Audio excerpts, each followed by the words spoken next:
Again, good afternoon, my GMT20240706 students. Welcome back from a little break. I recorded material of chapter 5, which is on elasticity. So this is going to be a fairly short chapter here, which I want to talk about. It might not last long, maybe about 45 minutes. This is a chapter on price control. So we're going to skip chapter 6, as I said earlier, when I was doing the material for chapter 5. Chapter 6 or 7 not very relevant to this class, so we're going to skip to chapter 8, which is a chapter on price controls. We're going to look at how government sometimes intervenes in a market for a product and start controlling prices, or are not letting producers increase the price above a certain threshold or below a certain threshold. So the two main types of price controls that exist out there that we always talk about in economics is what we're going to be calling price floor. And then the second one is what we call price ceiling. So let me share my screen here and we get started on the other side.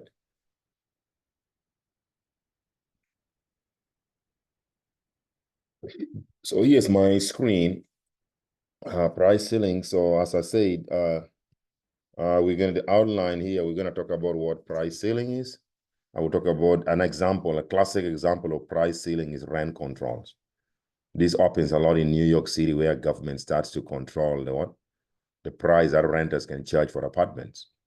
They can say you can charge for a 2-bedroom apartment, but beyond a certain amount, it becomes illegal to charge for a 2-bedroom apartment. They may say we're going to establish the price ceiling at, say, $5,000.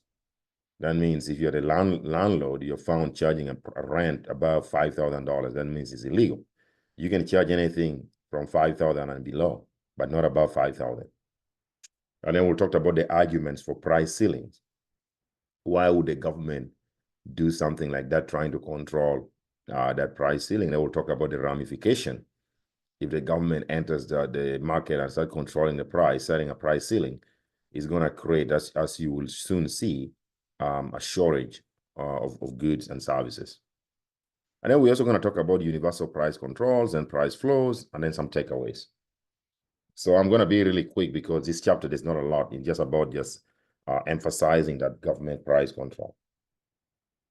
So price controls are defined as laws making it illegal for prices to move above a maximum price, or that's what we're going to be calling price ceilings, or below a minimum price. A classic example of a price floor is going to be minimum wage laws. If you are the employer and you hire workers, you're not allowed to pay them. We know that the price of labor is a wage that workers receive, the hourly wage. So, for example, the minimum wage law in Texas is about what the federal minimum. We go with the federal minimum wage laws here, so $7.25. Meaning that if you are the employer and you are paying people a wage which is below the minimum wage, that means you are breaking the law. So, and then we'll talk about how this interferes with market signals, and then we'll talk about how we can delink some markets and link others in ways that are counterproductive. So let's start with price. Let's kick it off with price ceiling. So a price ceiling is going to be defined as a maximum price which is allowed by law. In fact, as a word suggests, ceiling. If you're sitting in your room right now, if you look up, you look at it. This is how you can memorize this. You look up, you see a ceiling board. That means you cannot just go hit your wall on the ceiling and go past that. That means that's a maximum that the government wants prices to go to beyond, above which it will be illegal. So price, it turns out that even though we're saying this is the maximum price, which is allowed by law, it turns out that a price ceiling is actually established below equilibrium. I'll talk about it shortly. For it to be binding, it has to be below equilibrium. So price ceilings, before I even go further, I'm going to talk about the motivation why government would interfere with the price of certain goods. Sometimes the government might think that maybe the market is too exploitative, especially the minimum wages.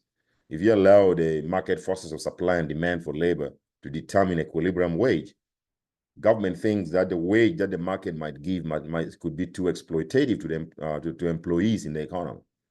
That's the reason why the minimum wage legislation was passed in Congress way back in I believe it was 1925. Okay. And you can imagine that the minimum wages that were passed was only 20 cents on the dollar. 20 cents was a lot of money in 1925. But Congress kept on raising the minimum wage time after time. That's why it's now at $7.25. And by the way, for your information, that's the mandated federal minimum wage. But if you you go across cities in the United States, some cities have actually established their own minimum wages. Like Seattle, Seattle, Washington, it's illegal to pay somebody a wage below $15 an hour. San Francisco is about $14.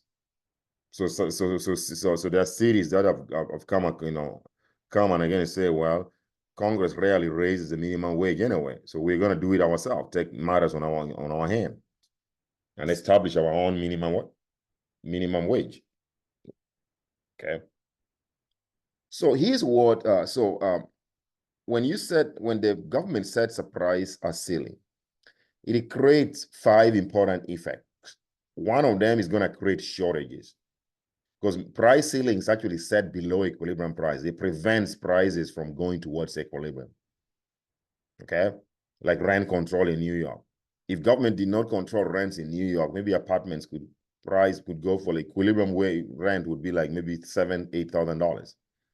But then the government say, well, beyond 5,000, it's illegal to charge for say a 2-bedroom apartment.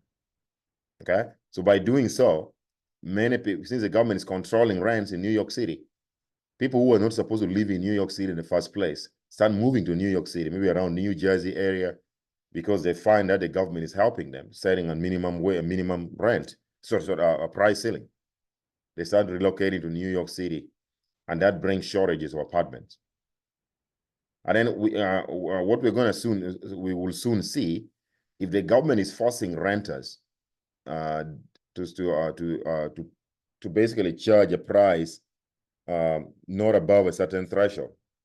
Sometimes landlord may say, oh, we don't make any money, setting a price below what the government is mandating us to. So we're just going to turn our apartment complex into like condos or office buildings. And that's what brings shortages of apartments in New York City. If you go to New York City, in fact, there are people who may want to live in New York City who can afford apartments, but they just simply can't find one. Not everybody who sleeps in their vehicle in New York City is incapable of paying for apartments. Some people actually have more than what they could pay for apartment. They simply can't find an apartment because of shortages. And then this is going to bring reductions in product quality too. Because when you force landlords that you're going to charge this rent above which is illegal, they're going to start reducing quality on the apartments that they rent out, because they're not making any money. The maintenance become very poor. So that's going to lead to reduction in product quality, and wasteful lines and other such costs exist, and a loss of gains from trade.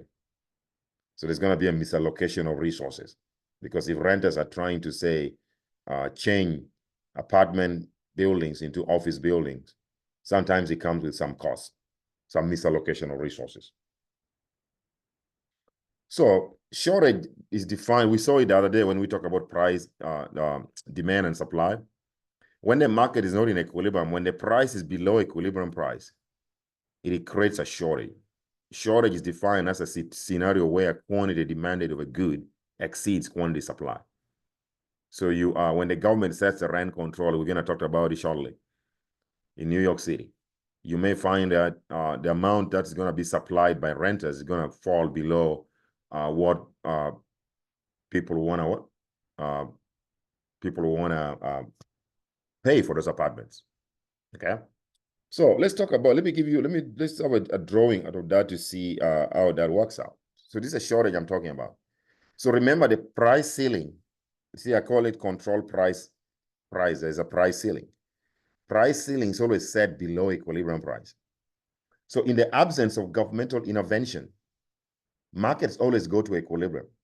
The market price would be where supply equals to demand, where you have the market equilibrium. So this would be the price for this product. It could be maybe rents or apartment rents.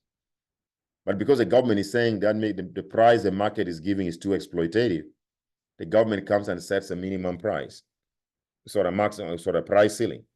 So this is a maximum price you can charge above which is illegal. So price ceiling prevents markets from reaching equilibrium because the government is deliberately saying that you cannot set a price above this what? Above this government control price here. It becomes illegal. So once the government does that, because price ceilings are set below equilibrium, if you draw a line from that government control price ceiling, that's the maximum that landlords can charge. This is how much they're going to be supplying our apartment because they no longer make any money. Okay, so renters, so landlords are going to start converting their apartment buildings into office buildings because they no longer make any money at the government control price. So there's going to be limited supply of apartment, say in New York City, and yet at that government control price, there's so much demand. If you draw a line continue up to the demand curve, this is how much people want to demand apartments. The people in New Jersey area who are not, some poor people who may not not supposed to live in New York City will start moving to New York City. So it leads to overcrowding and it leads to shortages of apartments.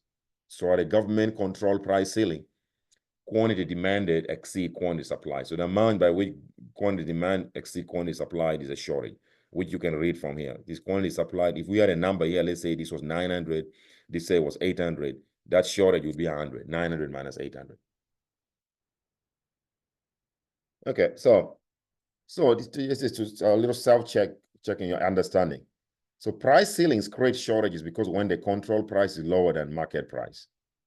Okay, shortage is defined. This is basically asking you to define a shortage. So C is the correct choice. A shortage is when quantity demanded, you saw it in the graph, exceed quantity demanded, the quantity supplied, I mean. So the correct choice would be C. Okay. So, and then I said, one of the ramifications or the impact of government setting price ceiling is that it leads to reduction in quality. At the control price, sellers find there is an excess of demand. Sellers can evade the law by cutting quality rather than raising price. Another way quality can fall is with a reduction in service. That is true because you're not letting them charge the price that can make them make a profit. So if they are to abide by that law, they could start say, well, we're just going to start offering low quality products, no maintenance at all, especially when it comes to apartments. Okay, so that leads to compromises in quality. Okay. In 1972, AFL-CIO boss George Meany complained that the number of matzo balls in his favorite soup had sunk from 4 to 3 in effect of raising the price. So you can see what the sellers of products start doing.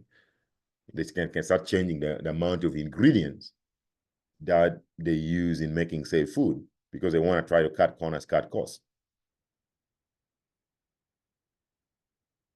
So I said the pricing is also going to result into what we call wasteful lines. What do we mean by that? At the government control or mandated price, demanders are willing to pay more. The price controls make a higher price illegal. Remember that. Other ways to pay include bribing people. This is exactly what happens sometimes in New York City, or waiting in line. Okay, a bribe goes to the supplier while time in line goes to no one.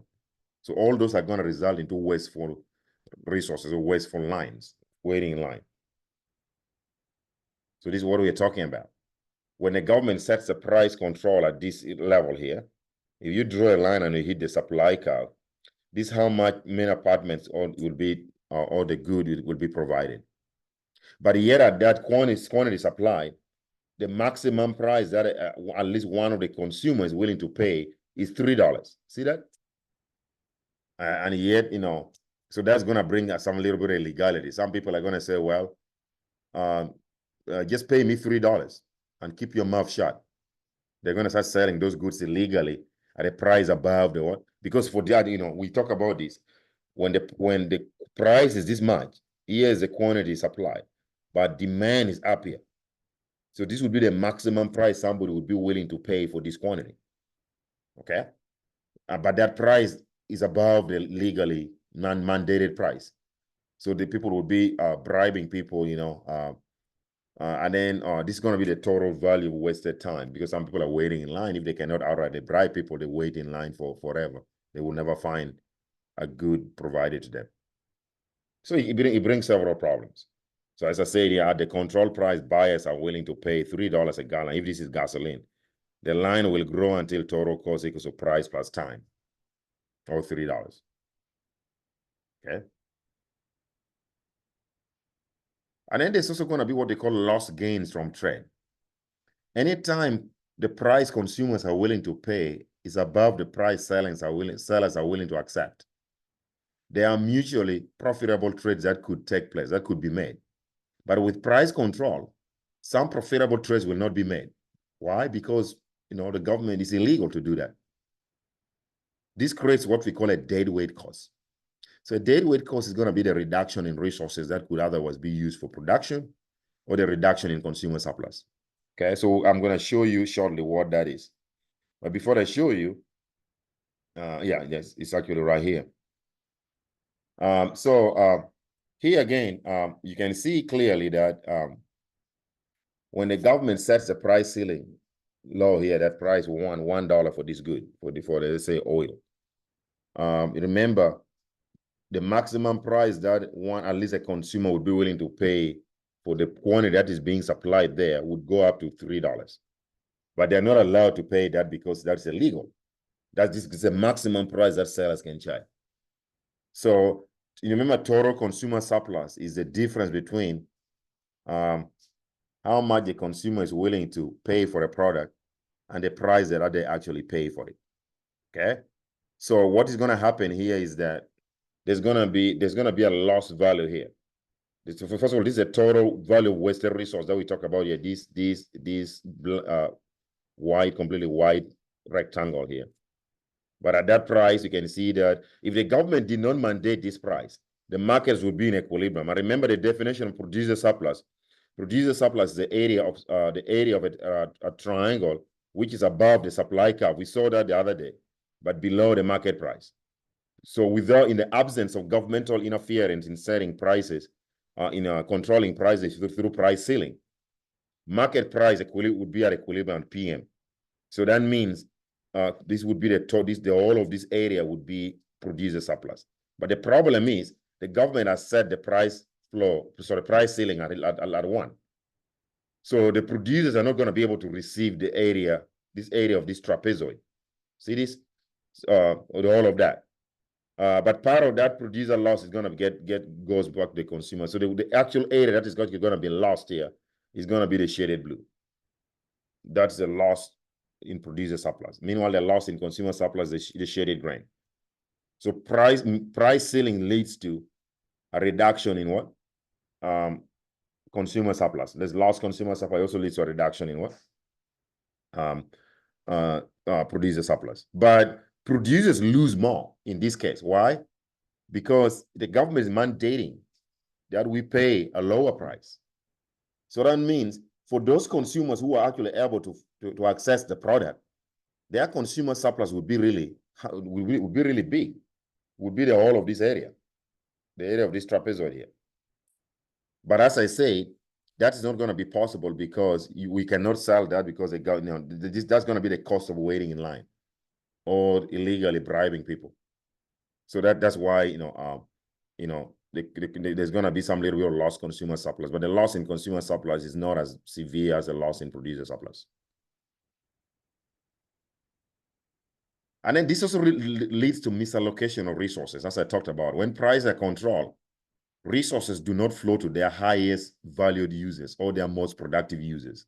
As I say, like in New York City, if you mandate landlords to charge a rent above which it becomes illegal, landlords may find that the government control price ceiling, they cannot make any money.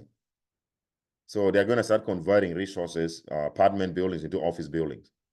And that might not be easy to do. It could lead to misallocation of resources. The resources may not flow to where they are best valued. For example, also a cold winter increases the demand for heating oil. The demanders for heating oil are prevented from beating up the price of oil because the price has been set below equilibrium. So there's no signal and no incentive to ship oil to where it is needed most. That's a problem because sellers don't make any money.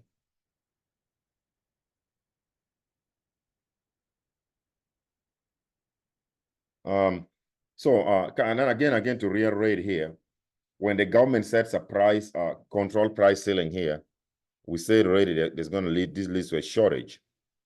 So the point on the demand curve here, that's a point where resources are at their least valued use. First of all, that quantity is not going to be there because at the government control price, suppliers only supplying this quantity. So this demand is going to be redundant. That's why we're calling it the least valued users. But the price here, what that somebody is willing to pay at that quantity, but which they cannot pay legally because the government wants you to pay this price, is what that's the highest valued use of a resource. Okay, so you're going to have two types of the story here. Resources are put into the low value use, or sometimes some buyers want to pay a very high price, like meaning that they want to pay the highest valued, price that is possible out there, but they simply can't pay that because that price will be way above what the government wants you to pay. So under price ceiling, resources are misallocated because price can signal that there's a shortage. Okay, so that's actually the correct choice because I want you to test your understanding here. Quantity can respond to changing price. No, it's price. Price cannot signal that there's a shortage. It cannot, because the governments, even there's a shortage, will not allow prices to go up. So there's no price signals to sellers that they need to supply more because of a shortage. Because you supply more, it's gonna be wasting resources. So the correct choice is A. Price is not allowed to increase, which could signal there's a shortage.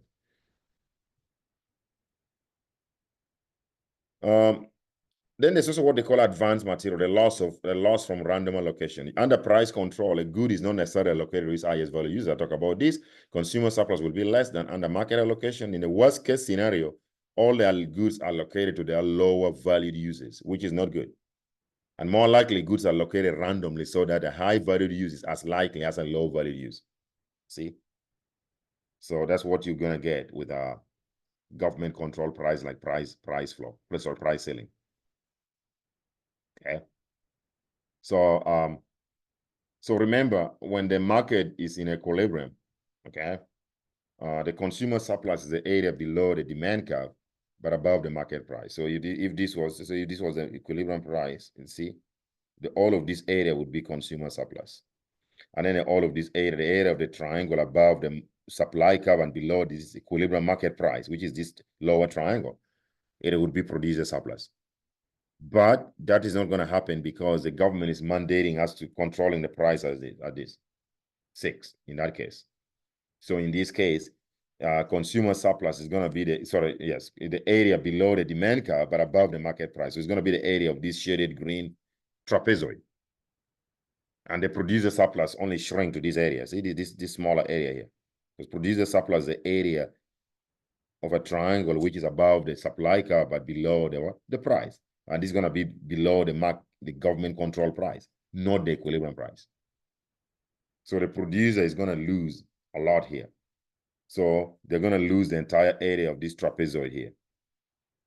Okay? But as I said, part of the producer loss get transferred to consumers in terms of what? More consumer surplus. You can see part of this rectangle here is now part of the what? Part of the consumer surplus. So the consumer is going to gain somewhat. It's going to gain with government control price there. Okay. And then the other thing that markets are always interlinked.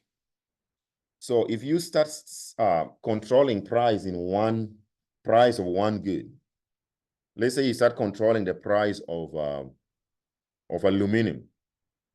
Aluminum is used, raw aluminum is used for making steel in the steel industry. Okay, so shortages in the aluminum sector, because you're controlling price in the aluminum market, is going to spread to other market as well. It could spread to the steel market and to the car market, because that's a process of what? The value chain. If you think about this, the process of making a car or a vehicle, 70% of the vehicle is made out of what? Made out of steel. But where does steel come from? Somebody needs to mine raw aluminum. Okay, So if the government is controlling the price of aluminum, we know that price ceiling, that's going to create a shortage in the aluminum industry. And that shortage is going to translate into shortages in what? In the steel industry. And then the steel industry, shortage in steel industry is going to transfer to what? Shortages in the car market. Supply chain issues. So that's what I'm saying here. The effects of price control expand into markets without price controls. In an economy with many price controls, shortages can appear at any time. Shortages of steel drilling, for example, equipment, made it difficult to expand oil production, even as the United States was undergoing the worst energy crisis in history. This happened sometimes back. So check your understanding here, what we just said. The effects of price controls the correct choice is going to be, can spread to other markets without price controls, like I just described. So C would be the correct choice there. Okay.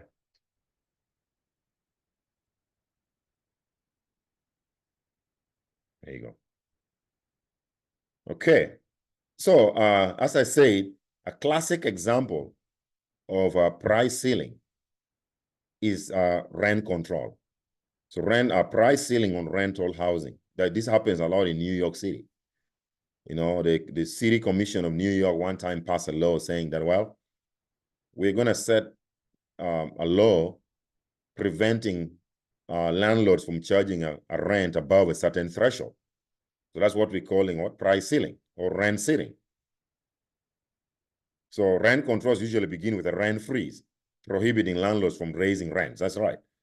As overall rents rise, control rents fall below the market equilibrium rent because the government would not want them to set, charge the rents for an apartment beyond a certain value. The short-run supply curve for apartments is inelastic because in the short run, builders can only do what they can do. It's hard to adjust supply in the short run when your cost could be high in the short run. But as we move towards the long run, the supply for apartment become more and more elastic.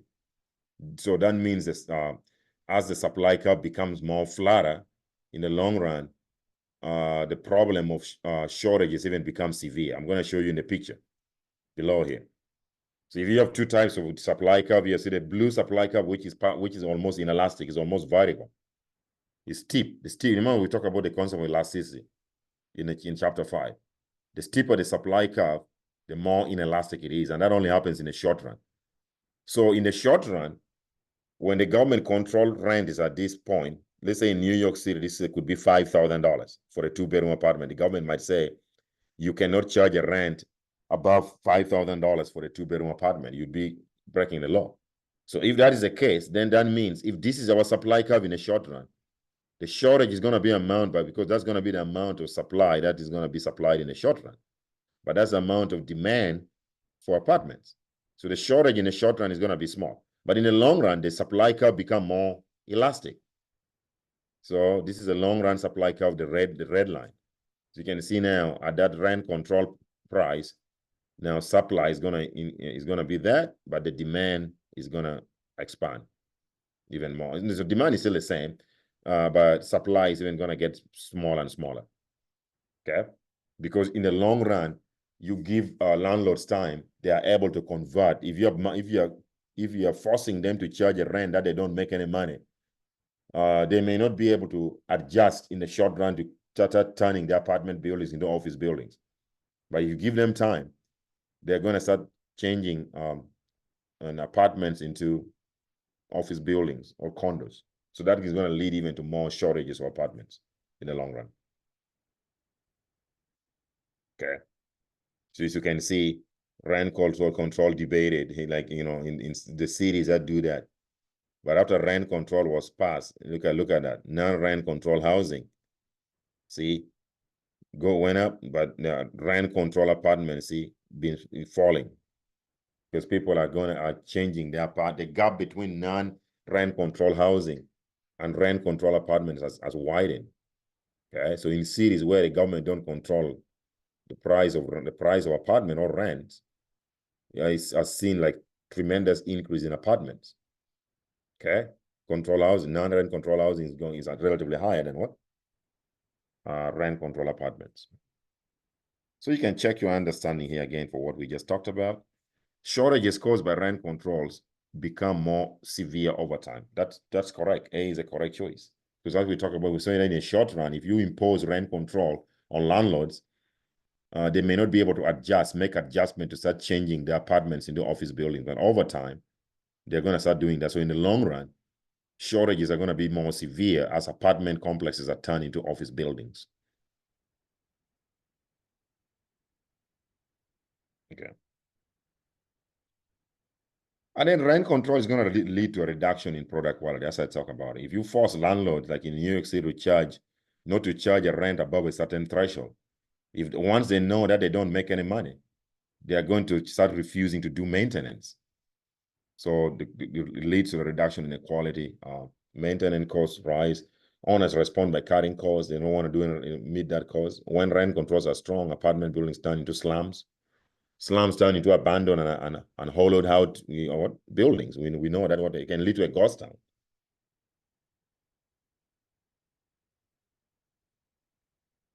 And then we talk about wasteful lines. Finding an apartment often involves a costly search. If you're going to live in New York City and there are shortages of apartment, that's going to take you a lot of time. Anytime you're searching for an apartment, you're wasting time because you're on the internet all the time. You're supposed to be working. It costs you some money, your time. Okay, so the search cost is going to be huge, and there's going to be some lost gains as well. And bribes, some landlords are going to start. Some renters are going to start want to bribe landlords, right? They would say, okay, we're going to just pay you $7,000 for the 2-bedroom apartment. We know that the government doesn't want you to charge a rent above $5,000. And that's what typically, but bribes are illegal, remember. So that leads to this black market for apartments. It's very common in New York City.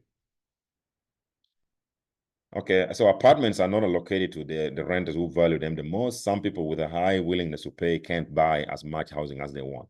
That's why I told you in New York City, there are people who sleep in their cars. So that doesn't mean that they can't afford apartments. Sometimes they can afford even twice, they can pay twice as much what the rent is being offered, but they simply can't find apartments. And others with a low willingness to pay consume more housing than they would purchase at the market rate. See, so that's what I'm saying. When the government imposed that rent control in New York, poor people who live in nearby states like New Jersey start moving to New York City.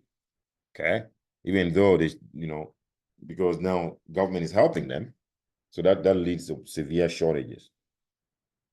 So in the 90s, many American cities eliminated or eased rent controls.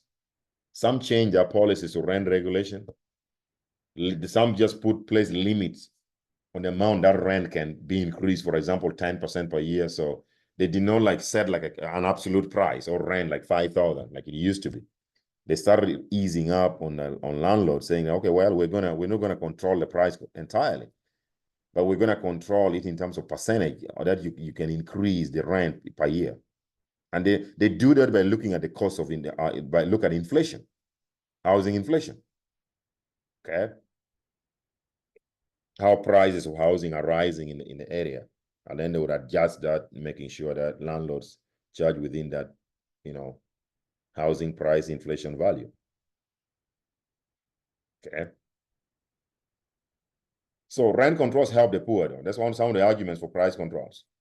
Because if the government passes a lower rent control, then the poor can be helped. Vouchers are a better way to help the poor. So do not create a shortage, but can be targeted to the poor.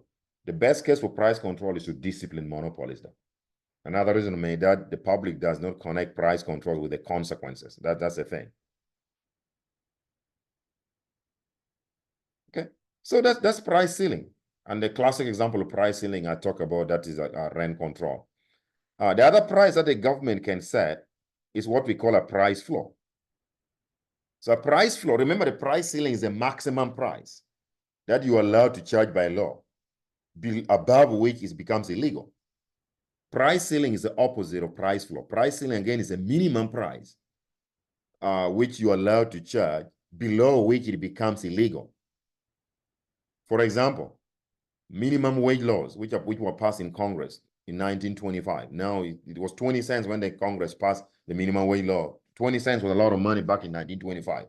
So Congress kept raising the minimum wage. Now it's about, the federal mandated minimum wage is $7.25. So the federal minimum wage is a classic example of a price floor, because that's a minimum you're allowed to pay somebody as an employer, the hourly wage. If you're paying somebody an hourly wage which is below that government mandated minimum wage, you're breaking the law. For example, if you're found hiring somebody and paying $6 an hour, that is again is a law. Okay, so let's look at a example here. So price floors create surpluses, and price floors are set above equilibrium. One of the reasons why the US government came up with the minimum wage laws, which is a classic example of price floor, was that when they let the market for labor market be determined by the wage, the hourly wage be determined by the market forces of supply and demand, it was too exploitative. They thought that American workers were not getting enough a wage that could make them maintain a living wage, right? So that's the reason why Congress had to step in. So the whole idea here is that, let me draw a picture here to show you what's going on, a classic example of that, and then we can talk about it. So what I'm saying is that in the absence of governmental interference in the labor market, let's go draw a diagram here. Okay, so this would be the labor market outcomes.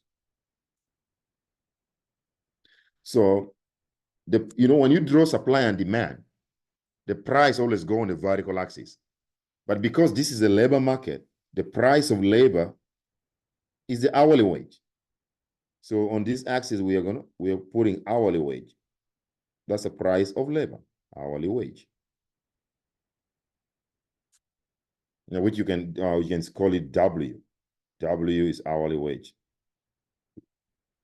Okay. And then on this, we're going to put quantity. So there are two sides of the labor market. Employees supply their labor. You go to work every day. So the labor supply curve is just like the supply of any product. It's upward sloping. You can call this SL, labor supply curve. That if the price is, let's say if the hourly wage was $5 an hour, okay? People supply, and you can talk about this quantity supplied in terms of the number of hours that people are willing to work at that hourly wage. So maybe 2 million hours will be supplied. When you pay somebody relatively higher wage, like $10 an hour, there's more incentive to supply more hours of work. People want to work more hours. So the number of hours worked would increase to what? To 4 million. And so on and so forth. Meanwhile, the demand for labor is downward sloping. The demand for labor, that's a demand for labor, that's an employer. Employers want to hire fewer workers. So think about it. If the wage is this high, let's say $15. See? Employers only might want to hire like maybe 1 million people. But at that hourly wage of $15 an hour, this is how many hours that employees want to supply. So, okay. So that's how as far as the labor market goes. So what I'm saying is that in the absence of governmental interference in the labor market would go to equilibrium. See? Equilibrium is where demand, which is this downward sloping line, intersect with the supply curve. So it will be this point here. So this would be equilibrium number of hours, which could be maybe 3.5, just hypothetical. Million hours will be supplied. And maybe the hourly wage there could be $6 an hour. So now then the government says that, well, if we let the market determine wage, hourly wage like $6 an hour, that is exploitative. That's why the federal government then comes and say, well, we're gonna set a federal minimum wage law, which is always above the equilibrium. So that's a price floor is always set above equilibrium. It prevents markets from going back to equilibrium. So this is what the government will do then. If this is hourly wage, which is a price of labor, then this is a quantity supplied or demanded of labor on this axis, right? On this horizontal axis. So we're saying that, let's say this is labor supply, duplicated this labor demand. So we have seen that if you let the market, government not interfere, the labor market would go to equilibrium. where 3.5 million hours are supplied maybe per week when the hourly wage is $6 an hour. But then the government is going to say, well, what the market is paying is too low. We are going to ask Congress, we're going to set the minimum wage at $7.25. So this line here, this is what we call government price control, or you can call it price floor. Example of price floor is what is a minimum wage. So they could set this at $7.25, like what it is right now. That means minimum wage says that if you're the employer, you cannot hire somebody at a wage below $7.25. So it prevents the labor market from going to equilibrium. If the labor market is in equilibrium, that means the total number of hours that workers want to work equals to the total demand by employers. So nobody would be unemployed. But if the government mandates the price, the minimum wage, which is always above equilibrium, now the labor market is no longer in equilibrium. So at $7.25, if you draw a line across, you're going to hit the demand curve first. So this is going to be the quantity of labor that will be demanded by employers, which could be maybe 2.8 million, just hypothetical here. And if I continue drawing the line across and hit the labor supply curve here, this is going to be how much workers want to supply their hours, which could be like 4 million. Okay, so now you can see there's going to be a surplus, the amount by which supply exceeds demand. Okay, there's going to be a surplus of labor. But don't get me wrong, though. Labor economists in America have done research after research. They actually found out that minimum wage laws don't cause any significant unemployment. It might only cause like teen unemployment, or American workers with low skill may be unemployed. But for the majority of them, like people with the college graduates, like you guys, when you get a job, you really get offered an hourly wage, which is way above the minimum wage. Maybe you are getting paid $18 an hour. So even if the government raises the minimum wage, federal minimum wage to $7.25 or $10 or $12, you're already getting paid $18 an hour. So it doesn't affect skilled workers like college graduates, but it could affect a section of the population, especially like teens or low skill high school dropouts who don't have a lot of skills. So price flows, as I said, create surpluses. You see it here. Example with a minimum, there's going to be create this surplus. This gap here is what we're calling a surplus. Okay. And also there's going to be loss gains from trade, deadweight loss, and wasteful increases in quality, misallocation of resources. And by the way, for the case of the federal minimum wage law, it can actually result into illegal immigration. That's right. Because if you set a minimum wage which is so high, and then employers are going to say, well, we can't afford to hire workers legally at that federal government mandated minimum wage, but we are going to hire all these surplus labor illegally. So they start taking advantage of undocumented workers. Okay, telling them, no, we're going to hire you, paying you $7 or $6 an hour, but keep your mouth shut. Because if somebody's undocumented, they don't want to come forward to the authorities and report that because they know they themselves are doing something illegal. So that's the problem. You know what I mean? Somebody might fear that they may get deported because they're undocumented workers.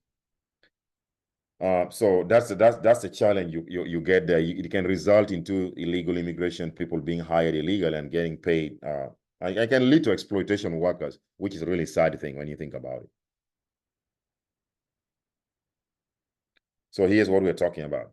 Much clearer diagram there. So the wage is a price of labor. Hourly wage on the vertical axis is the quantity of labor. Labor supply curve is upward sloping. Labor demand curve is downward sloping. So what we said was that in the absence of governmental interference in the labor market, if Congress doesn't set the minimum wage laws for Americans, the labor market would be in equilibrium. Equilibrium means labor supply equals to labor demand. Markets always go to equilibrium in the absence of government interference. So in that case, the point of equilibrium means labor supply equals to labor demand. So no one would be unemployed. But because the government is worried so much, Congress is worried that the wage that the market is giving might be too exploitative to Americans. That's the reason why the government then comes and set a minimum wage, which is above equilibrium. And when they set this minimum wage, which is up for the US 725, it can lead to maybe unemployment, what we call structural unemployment, because at that minimum wage, you draw a line across the dotted line, you hit the labor demand fast because it's too expensive. Employers are the demanders of labor. Remember that. Firms or employers are the demanders of labor. They don't want to hire labor if the wage is high. That's the reason why you see when the government mandates the minimum wage at very high here, you draw a line and you hit the demand curve, they're just going to demand this much quantity of labor, very small. And yet at that federal mandated minimum wage, the number of Americans who want to supply their hours of work is on the labor supply here. So supply exceeds demand.